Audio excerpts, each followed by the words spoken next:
All right, folks, we are going to get started. And I just want to let everyone know that this short breakout session is going to be a brief introduction to what co-teaching is. So the title of this session is Utilizing Co-Teaching to Design Inclusive Classrooms. But I do want to plug a bit about our project as a whole. And as you heard from Danny and as you heard from Mai in our main breakout session, that as a grantee, you have the opportunity to work with us to get a much deeper dive and individualized support around the needs of your district within your system and for your leadership and teachers. So while this is a brief introduction, please, if you have additional questions, of course, you can reach out to me, Janelle Mercado, project coordinator for the Supporting Inclusive Practices project. You can also reach out to Juliet.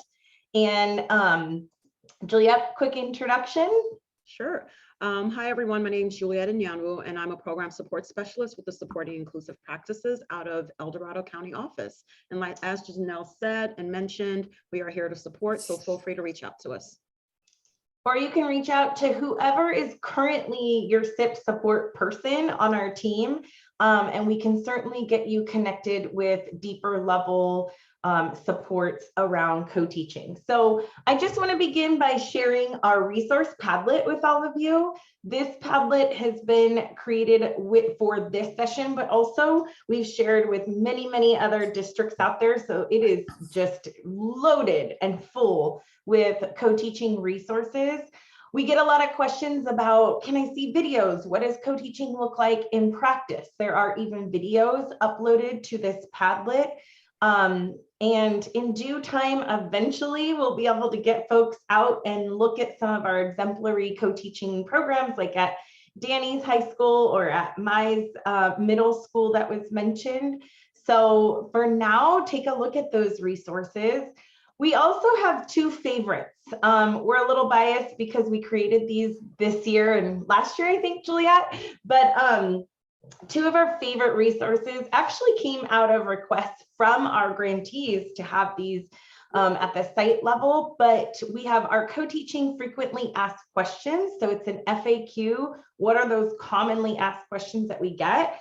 And then we have a co-teaching reference guide, which really just, it's like a brochure for co-teaching, what it is not, what are the co-teaching models that we talk about. And so it's a quick info guide to help folks understand what co-teaching is and is not. It's also not listed here, but we do have 3 recorded web modules on co-teaching that can be found on our events page. I'm sorry, on our virtual learning community page on our website. So if you do want to take a, send it over to leadership teams or some of your teachers who are those trailblazers for co-teaching, they can learn alongside one another by accessing those recorded webinars. So to get us all thinking, I just want to plant this statement / question. A barrier-free world where everyone felt included. Imagine what that would be like. I want to show you this quick video to get you thinking a little bit more about what an experience would be like, especially for a person with a disability, to navigate a truly barrier-free, inclusive world or community.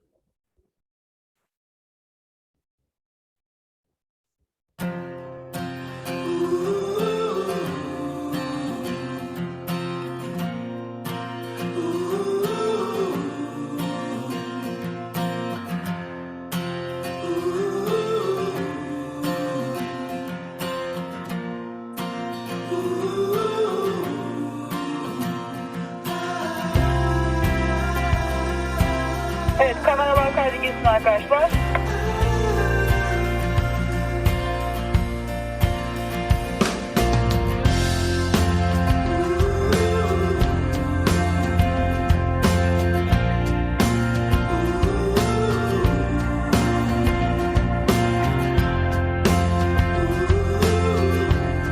Mala hazır ol. Şimdi.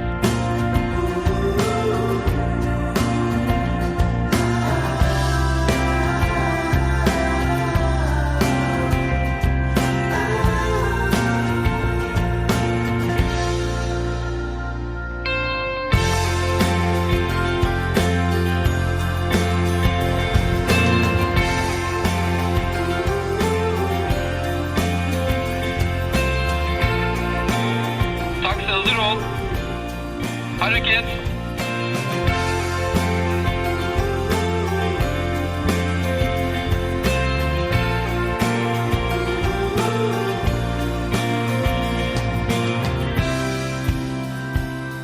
Arkadaşlar 30 saniye sonra meydandayız. Anlaşıldı.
So quite an emotional experience for a person who is deaf or hard of hearing to be able to navigate the world where it's fully accessible to them without any barriers. So quick reflection, and we can share in the chat box, or because there's only a few of us, we could even unmute.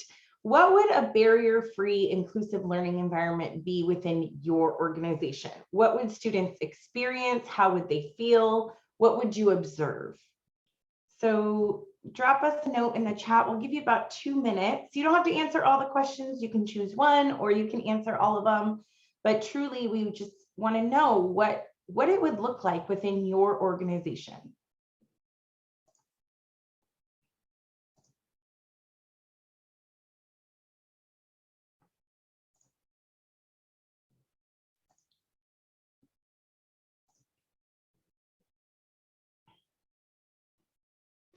What would you see? How would students feel?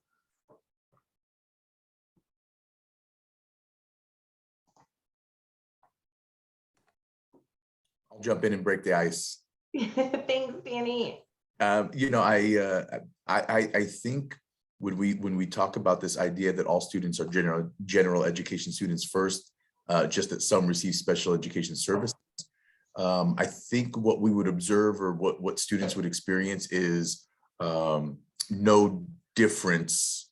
Like, you wouldn't be able to tell which students might have an additional learning need and what students may not, or what have you. And so I think a space where everybody belongs, and you can't tell who's who, but they're just all learning. I think that's what it would look like. That's what I envision it to feel like anyway. Danny, and to piggyback on that, comment in the chat was like a super high level of collaboration across educators. So we wouldn't know by appearance who's the special educator, who's the general educator. Like, we wouldn't have those silos where we're all educators educating all of our students. Another comment to lift up in the chat, inclusive learning really is collaborative learning. We would love to destigmatize the role of paraeducators, coaching them in delivering services without shame attached. So lifting up our paraeducators, again, as we're all educators, less segregation, all means all. Great points from everyone. Absolutely, that would be a barrier-free world. Our objective in this short time is to really just give an overview of what co-teaching is, what it isn't, a brief explanation of the 6 co-teaching models that we use and have learned from Dr. Marilyn Friend to teach our grantees about co-teaching, and what it means to create a co-teaching partnership and utilize co-instruction and co-assessing. So let's talk about co-teaching, what it is and how to define it. So co-teaching defined is that 2 educators deliver content to the class they should have equal licensure. And we point that out in terms of licensure because a lot of our districts in the state, they really do try to launch co-teaching using paraeducators, and we know how valuable paraeducators are, but it is not the same as having two teachers with equal licensure for that whole like co-planning piece and the co-instructing and really co-assess with one another. We do want teachers to be working alongside one another. And this is the definition by Dr. Marilyn Friend, who Katie Novak referenced earlier as one of our gurus in co-teaching. I personally had the privilege of learning from her directly, and she really is the informational bank on all things co-teaching. So we also learn from Dr. Wendy Marowski, and she says that when two or more educators co-plan, co-instruct, and co-assess one group of students with diverse needs in the same classroom. And she really brings forward those three essential elements of co-teaching, and that's the co-planning, co-instruction, and co-assessing. We learn from both Mai and Danny in their own experience how valuable creating a master schedule around co-teaching is, and how essential it is to setting teachers up for success in co-teaching, and that's that co-planning piece. Without it, we can't co-instruct and we cannot co-assess without that planning time. So there's a lot of myths and facts about co-teaching. Katie also talked about that. And some of those myths, or some of what we just want to, I guess, debunk some of those myths, we want to share what co-teaching truly is. It is an instructional model. It's where you have both of those credentialed teachers planning and instructing together. Then they come together to look at student assessments, formative assessments on a daily basis. And in addition to that co-taught instruction, we're looking at IEPs as co-teachers, actually. Like, we have a super high level of involvement with our general education teachers at the seat at an IEP team meeting to look at what SAI truly looks like in a co-taught class. Sometimes there are needs for additional SAI if it cannot be adequately met in a co-taught class. However, we do everything we can to bring those teachers' minds and expertise together to say, what are those standard-based IEP goals? How do we really structure those IEP goals around the grade level standards? And then how do we find all of the different creative ways to provide that SAI in the gen ed classroom with both co-teachers? So what co-teaching is not, it's not a teacher and an assistant or a paraeducator. Like Katie said earlier, it is a really expensive misuse of resources if we are not taking our highly qualified professional teachers and having them work super collaboratively together. It really should look different in a co-taught class. You shouldn't be able to do in a co-taught class, which you could do in a non-co-taught class with one teacher, because we want to make sure we're using both teachers at the highest level and capacity.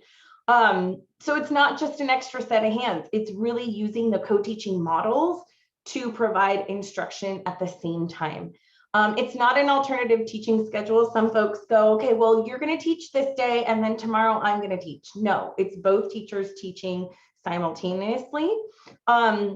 It is not collaboration or push and support. That requires a lot less planning and more on the spot support, where co-teaching is much more intentional and planned.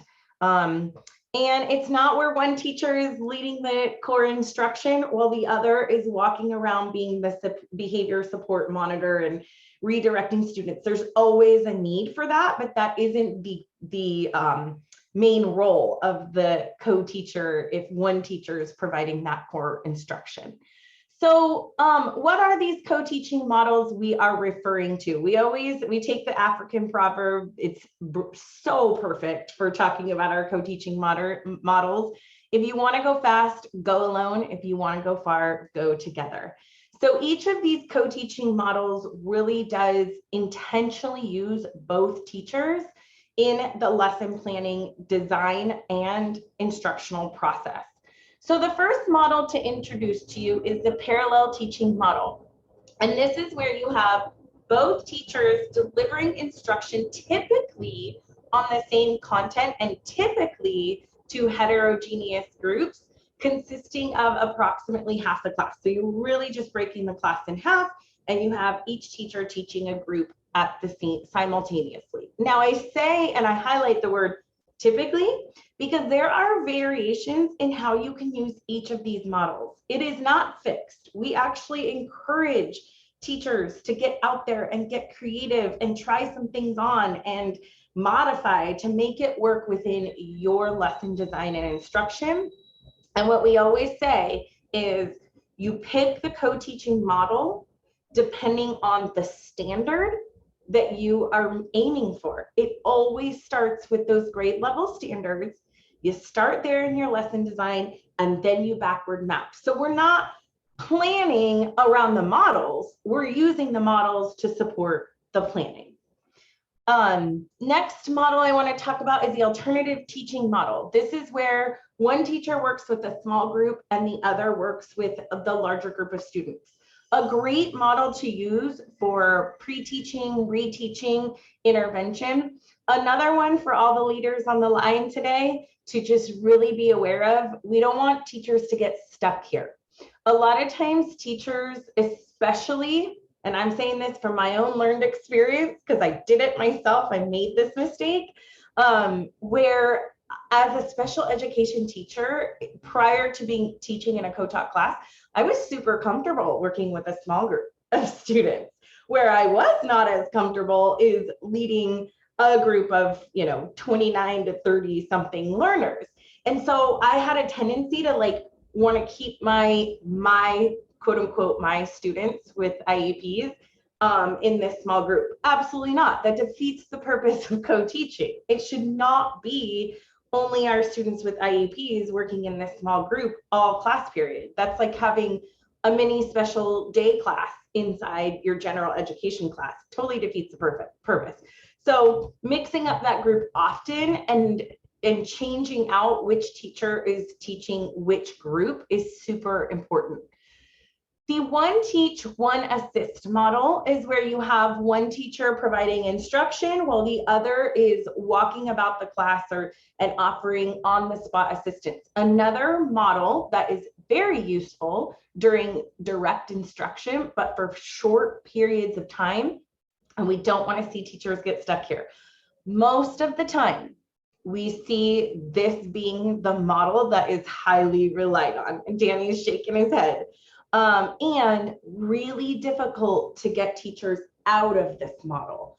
When we do some deeper level investigation, and Danny, feel free to jump in with your own experiences, we often find that teachers rely on this model when they are not using their planning time or adequately planning.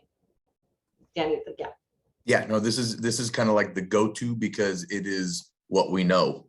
Yeah. Or very similar to what people maybe have tried or have done in the past. And so we're working with our teachers to kind of go from a model to this and then back to something else and then to this and try to do that. That takes a little bit of time, a little bit of coaching, but totally. And it takes comfort especially for the special education teacher who's not a content expert.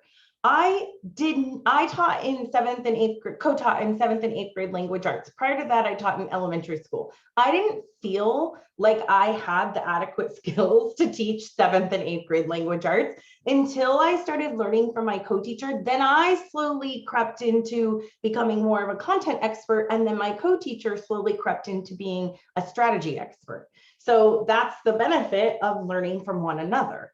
But it does require a lot of coaching to go in and out of these co-taught models and to get outside of what we're used to doing. Station teaching is probably one of my favorites. And it's actually, if teachers were to use it more, they would find it's probably where they're most comfortable because it's teaching a small group of students at a time. I think the challenge with planning station teaching is just being able to think through what you're going to instruct in these different groups where you have one group being independent and the other two groups are not having to build upon each other. Because if they're truly going to be used as station teaching, either the students are rotating from one group to the next or the teachers are. So we don't want to plan what they're doing in their group as if, you have to go to this station to then go to the next station. It won't work that way. So they have to all be individualized tasks, I should say, or activities. Team teaching is another where we see folks get stuck. It's where both teachers plan the instruction and co-teach in a highly coordinated or collaborative way. It's like if I was teaching and then Danny pops in and then I teach and Danny pops in again and we're going back and forth. The benefit of this is that you have all these eyes and you're formatively assessing and you're jumping in on the spot with questions and clarifying or modeling for students. The downside, if this isn't highly coordinated, it just totally messes up the scope and sequence of your lesson. And now you're totally derailed. So we just want to make sure that's highly coordinated. And then the one teach, one observe. This is another that we say should be used daily for super short periods of time, where you have your teacher who's providing the instruction and the other teacher is collecting formative assessments. This is also a great way to collect data for IEPs. So use often, but in very short increments of time. I'm going to skip this, Juliet, and we can come back if we have time at the end, but just for the sake of time, I do want everyone to know it's here. We get a lot of questions about how do we utilize paraeducators within a co-taught class. It is really actually super powerful to leverage paraeducator supports even with those two co-teachers, but it does require coaching. Paraeducators we want to always check in with our paraeducators so they know their role and their space in the classroom. I've found from my own experience that they just will become really timid and hesitant if we're not empowering them and giving them a role within that co-taught class, because having two teachers is it's a lot. So what is their role and how do we utilize them most efficiently? I would say just really embed time for coaching and collaboration between both teachers and the paraeducator. So I want to hear some ahas and reflections from you, just about 2 minutes. One little carrot you walked away with in learning about what co-teaching is and is not, and then a question that you might have.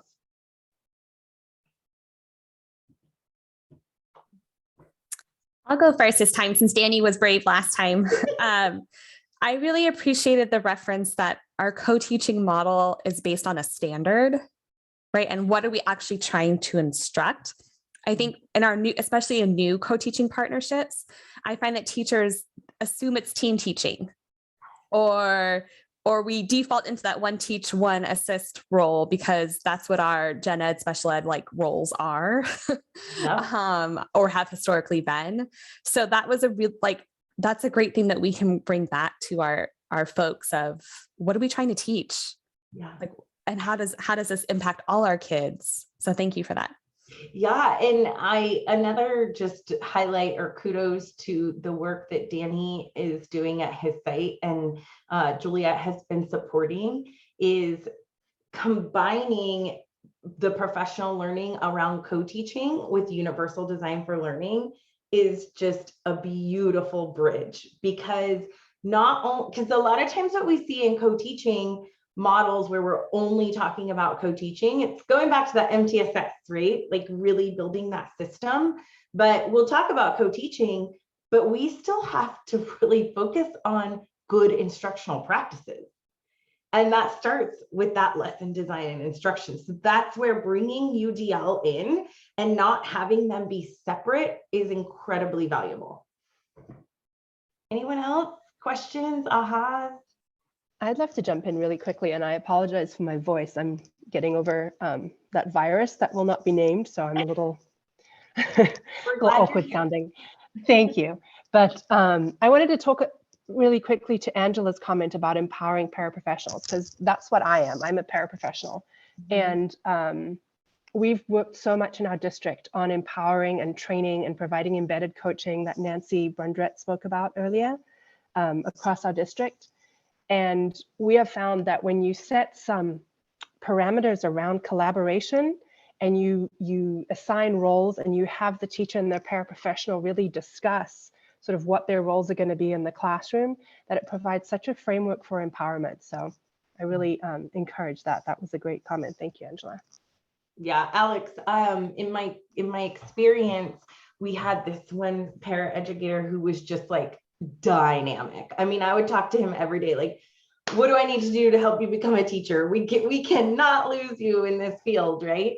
And watching him thrive in a co-taught class, it was his favorite class to go to because it was middle school, right? And he's transitioning from one class to the next. But I really think that's because he had a role. He felt like he was helping kids. And empowerment is key. Yeah. Yeah. In fact, I was talking real quick to one of our principals at a middle school site, and they had some visitors come in and they went into a classroom, and afterwards the comment to the principal was, wow, that was amazing. I couldn't tell who the ed specialist was and who the gen ed teacher was. And the principal said, I'll do you one better. It was actually a paraeducator and a gen ed teacher. It wasn't an ed specialist, right? So that empowerment can really destigmatize the way we deliver services to students when we kind of empower everyone in the space. Yeah. Yeah. Well, thank you so much for the added comments. If there are any other questions that are coming up for you, please drop them in the chat. Juliet's going to talk about what it means to create a co-teaching partnership.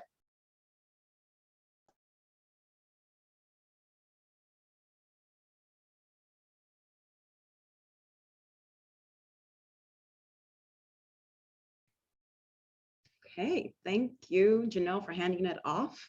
Hopefully you all can see my screen. All right, perfect. Okay, like Janelle mentioned, I will be talking you through establishing a co-teaching partnership and the importance of it. This is my favorite part to talk about because I feel like at its simplest form, really the partnership is so important. It's so important to give individuals that time to get to know each other. Sometimes we assume we have two educators who want to do great things for kids, and if we put them in the room, they're just going to figure it out.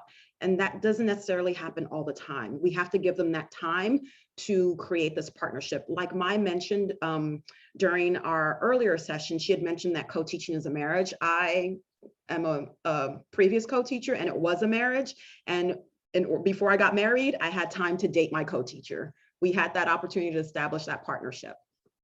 And so I wanted to share 5 key essential elements in developing this partnership. The first is the most important, which is parity. And for those who just don't have a good understanding of parity, basically it is where you engage in dual roles, where the two individuals become teacher and learner. Like Janelle had mentioned, I was the SPED co-teacher, and so my expertise was not in content, but because I worked very closely and had the time to create that partnership, I watched my co-teacher enough where I then took on that role of becoming a content specialist, and then she became that strategy specialist. And so we were able to be fluid and flexible in the roles that we were engaging in. So parity is so important. We have to play both roles of teacher, learner, expert, novice, giver of recipient and of knowledge, giver and recipient of the knowledge and skills. Secondly, which is so important, it's so important to have a common agreed upon goals. And it could be something as simple as improve student outcomes, or it could be something as specific as Danny mentioned. The goals that he created with his school site is that we wanted to increase students' grades from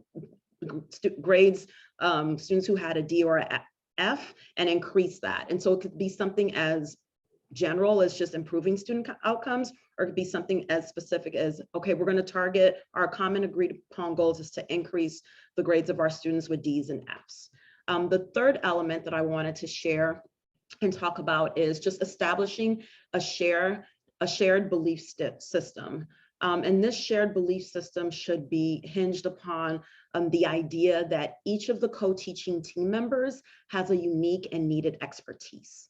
And so I felt very valued in my co-teaching partnership because I knew that my co-teacher understood my expertise and allowed opportunities for me to essentially shine and show, but also to learn from her as well too. And I also knew that she had expertise that she was bringing into the table. And so we met in the middle and built upon our expertise, and also created opportunities of growth.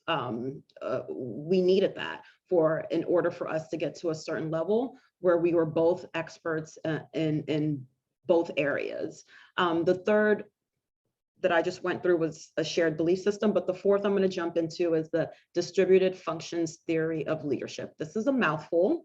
Basically, what this means is that there is this theory of leadership where the role and responsibility of the lone teacher is distributed among both co-teachers. So we don't have the traditional lone teacher leading the lesson all the time. This theory functions and hinges upon the fact that we are now taking that responsibility, that role, and we're sharing it amongst both teachers.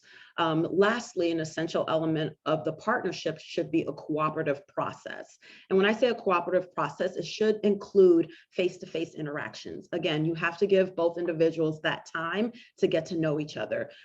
Prior to me launching my co-teaching partnership in the fall, my leader gave us time during the end of the previous school year to get to know each other.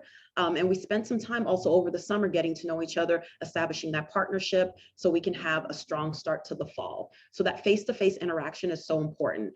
That positive interdependence, so the belief that working together is more powerful than individually, that's also something that is so important within that partnership.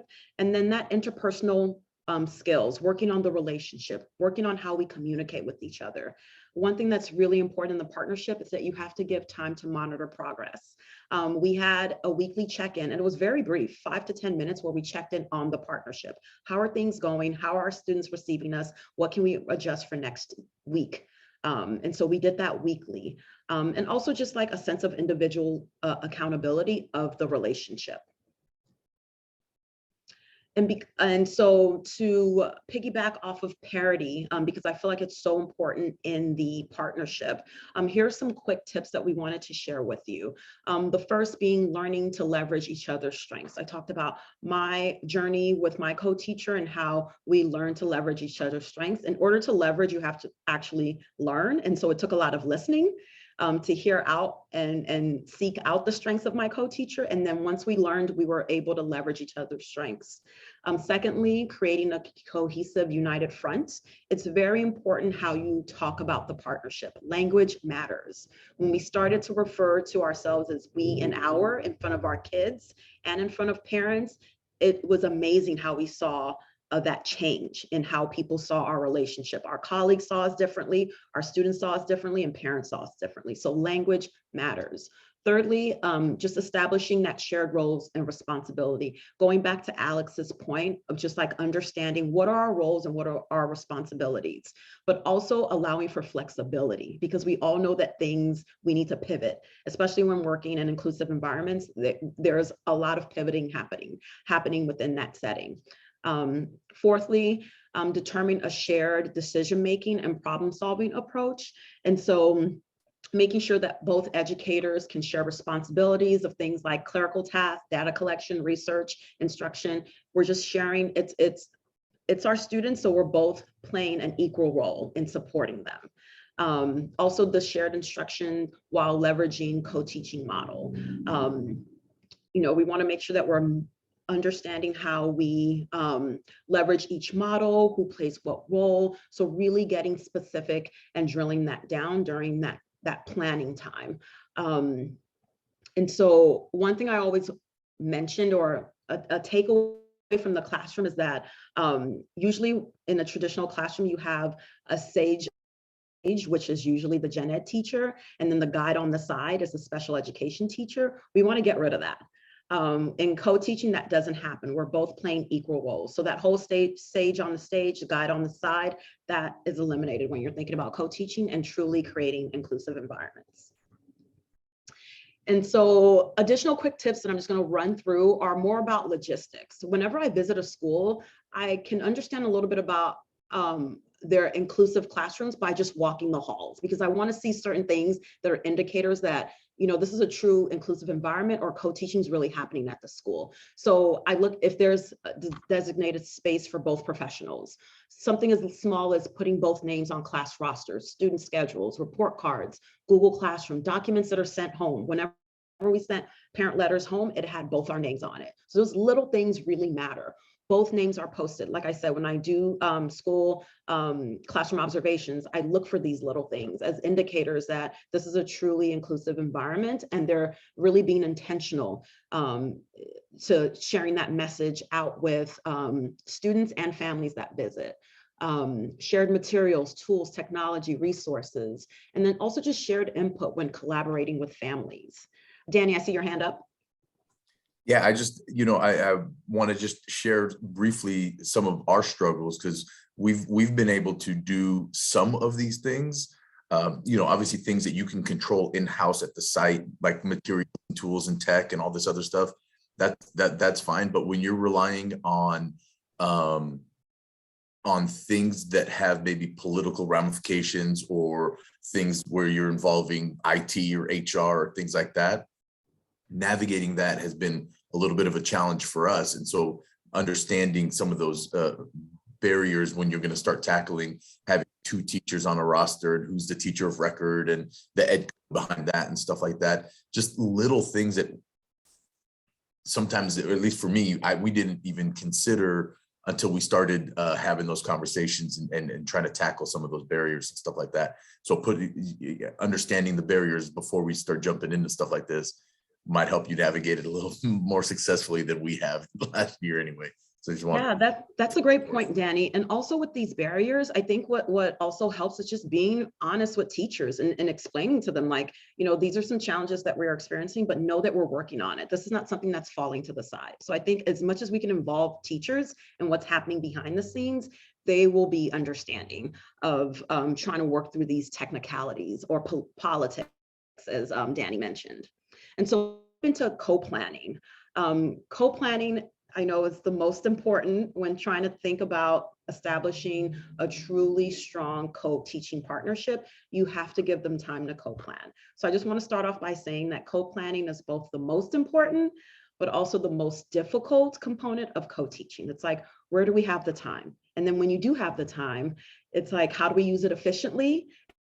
More of that time. So it's a good indicator. If your teachers want more of that time, that's a good indicator that work is happening, but they want more time. And so I just want to share a quick from some research that we dug into. Experts on co-teaching have reportedly repeatedly noted that without co-planning, teachers tend to teach without differentiation strategies and often resort to that one teach, one support paradigm. And that's something that we commonly see, that go-to one teach, one support. The gen ed teacher is teaching while the sped teacher is supporting. When you don't have that co-planning time, that is the go-to. And so we want to make sure that it starts off really, co-planning really starts with master scheduling.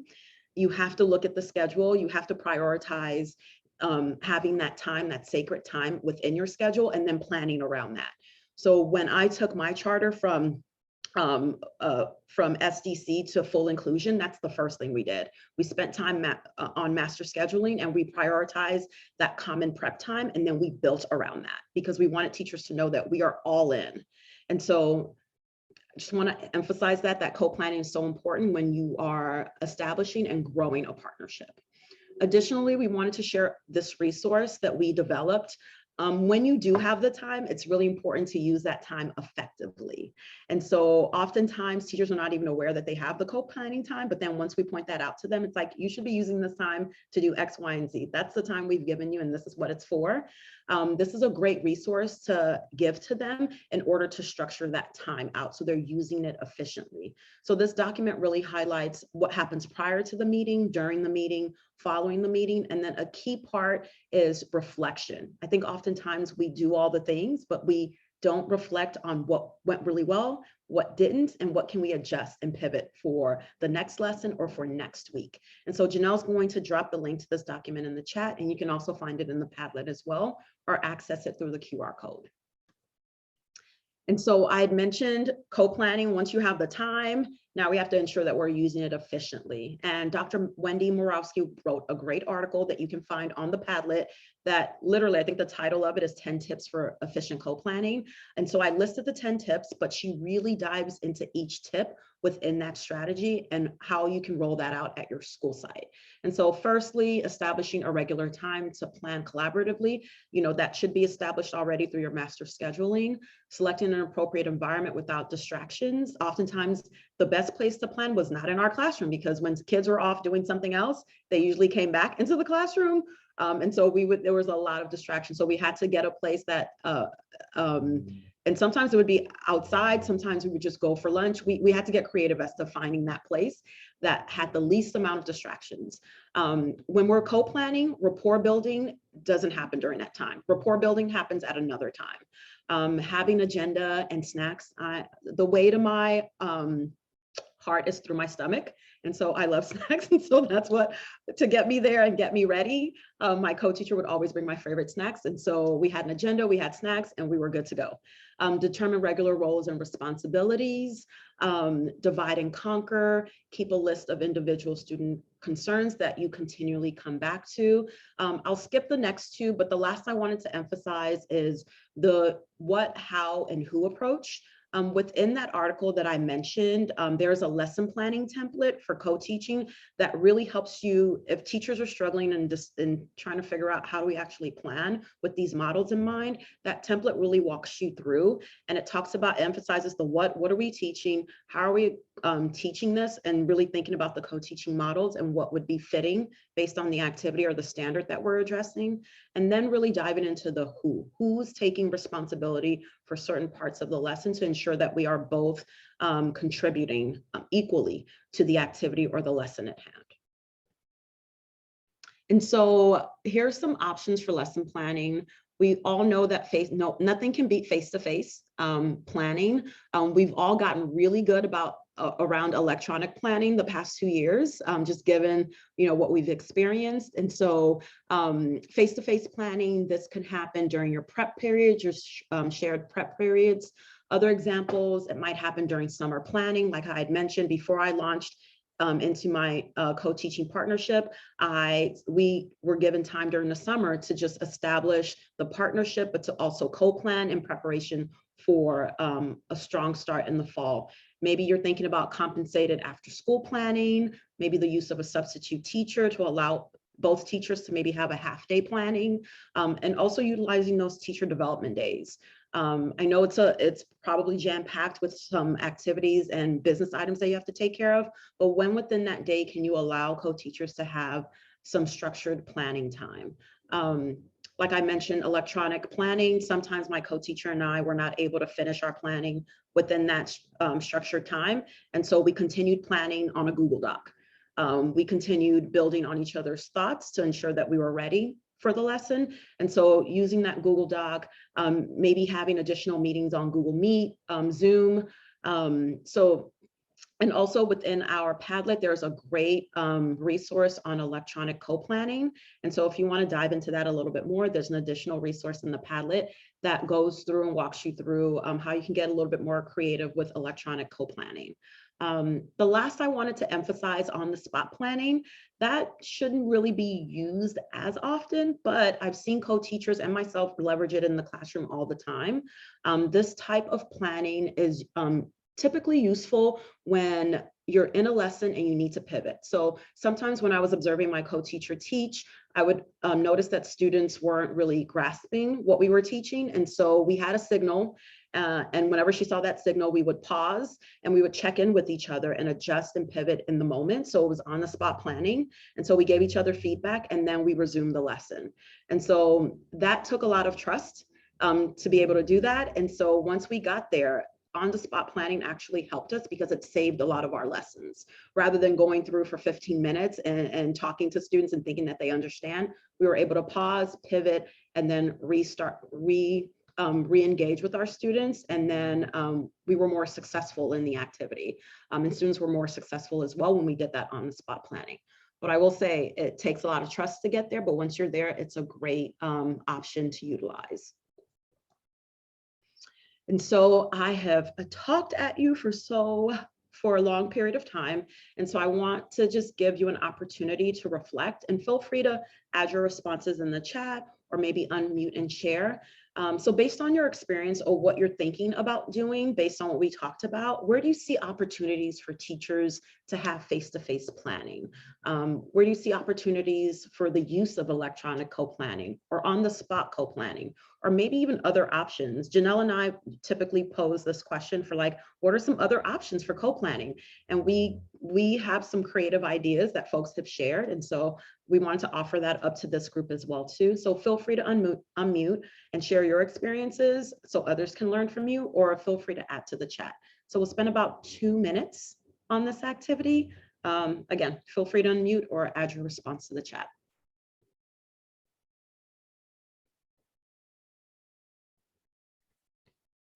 Is everybody in the group working in secondary settings? Okay. I support preschool and TK inclusion in my district, so I didn't know if I was in a group with folks who think about planning in a different way, especially when I hear common prep period, because that doesn't happen, right? When you're thinking of our teachers of the littles. We in our system need to get back to teacher release days, which we haven't been able to do due to COVID and staffing issues. So I just jotted and highlighted like, oh my gosh, like that's something that has to come back to be a thing. I'm thinking quarterly at this point at minimum. What we've been able to do so far is provide compensation for after school common time, because we have in our co-teach settings,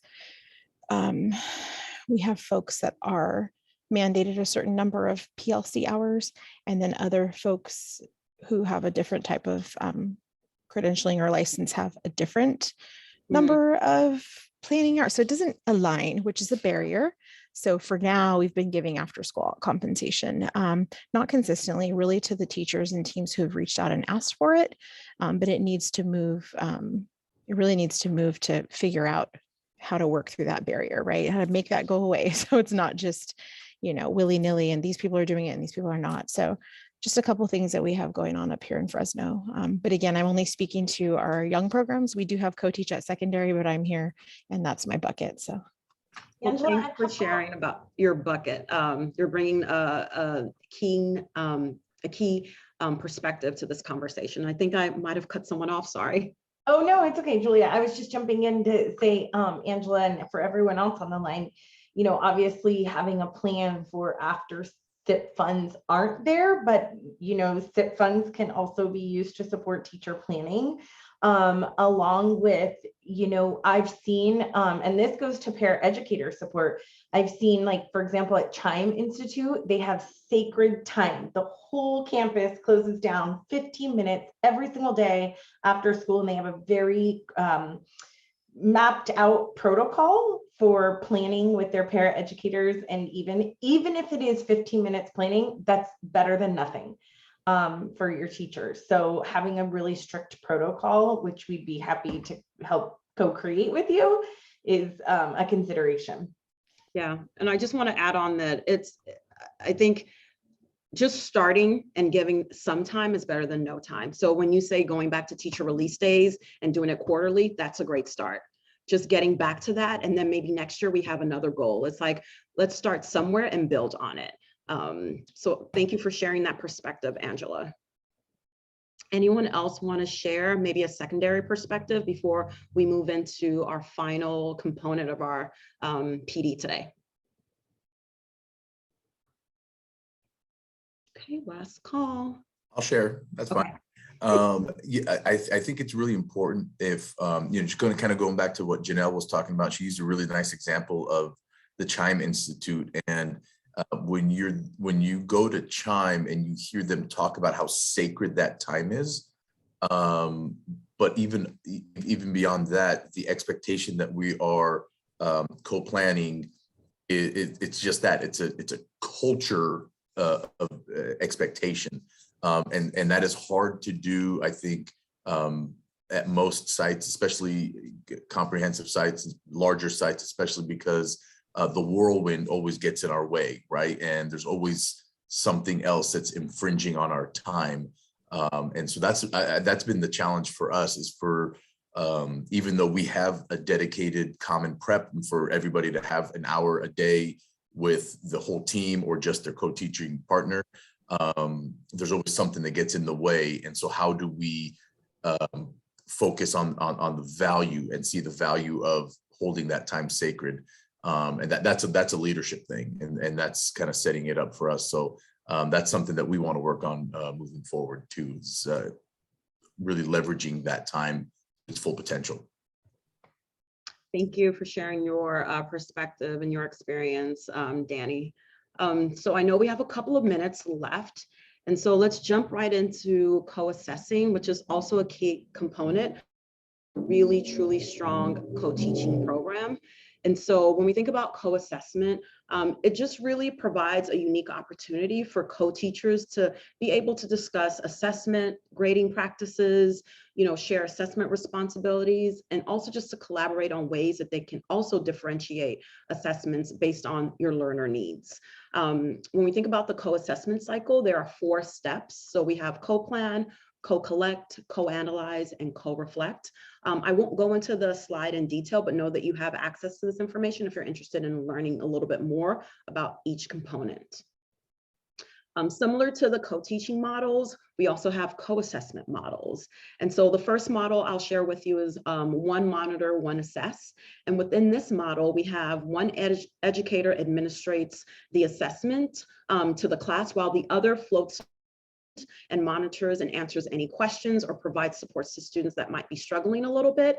And so an example of when you would use this is if you're giving a spelling test. One teacher would administer the assessment while the other floats around and just supports as needed. The second co-assessment model I wanted to highlight is the one teach, one assess. And so in this model, you have one educator that administers an assessment to a small group, while the other educator teaches either the rest of the class, or if you're doing this in stations, maybe a small group at their table. And so when you would use this approach is maybe when you have students who require the test to be read out loud, maybe it's spelled out in their IEP, maybe you have a group of students that need to make up a test, maybe you have a test that's text-based and you have limited a supply. And so this is when you would utilize this model of one teach, one assess. The third and last co-assessment model that I wanted to highlight is divide and assess. And then in this model, you have both teachers are assessing small groups of students at the same time. This is usually done during stations. So each teacher has one group while the other group is just engaged in maybe an independent activity. So when you would use this approach is maybe during progress monitoring, when you think students need guidance with the instruction. And so those are opportunities for you to tap into this model. So those are 3 models that maybe you can introduce to your co-teachers, introduce to your site if you're thinking about really drilling down and making co-assessment a priority this year or next year. And again, the slide deck has additional information, and also our Padlet has some additional resources around co-assessment and how to really be intentional about rolling this out at your school site. And so we've gone through the models, we've gone through what co-teaching is and is not. We went through the partnership, we went through planning, and then we also talked a little bit about co-assessment. And so we wanted to end with this exit ticket in mind. So based on what you learned about co-teaching today, what commitment will you make towards developing or improving co-teaching practices within your system? And so when I usually ask folks to talk about a commitment, I usually say, try not to leave it in the chat. Really be intentional about your commitment. Take it with you. Think about what is an additional next step, or what's the immediate next step, and thinking about this commitment to really make it come to life. And so we're going to end with this in mind. I know we're 3 minutes after 12, but if you can maybe stay on for 2 minutes and maybe unmute or put in the chat, what is your commitment now that we're wrapping up this time together?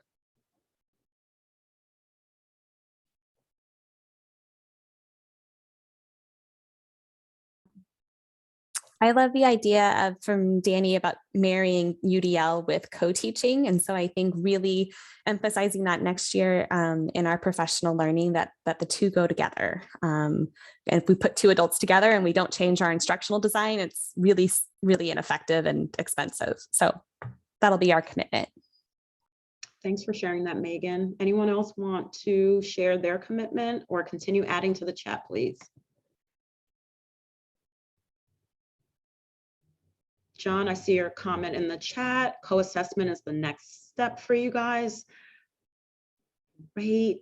Let us know. Please feel free to reach out if you need any support in diving deeper into that aspect of a high quality co-teaching program.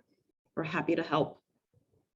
Alex mentioned increasing the commitment to including paraprofessionals in co-planning and providing structure around that collaboration time. Love that. Danny mentioned making the importance on co-planning a priority for teams. I agree. Anything else? We'll give it 30 more seconds to either unmute or add to the chat.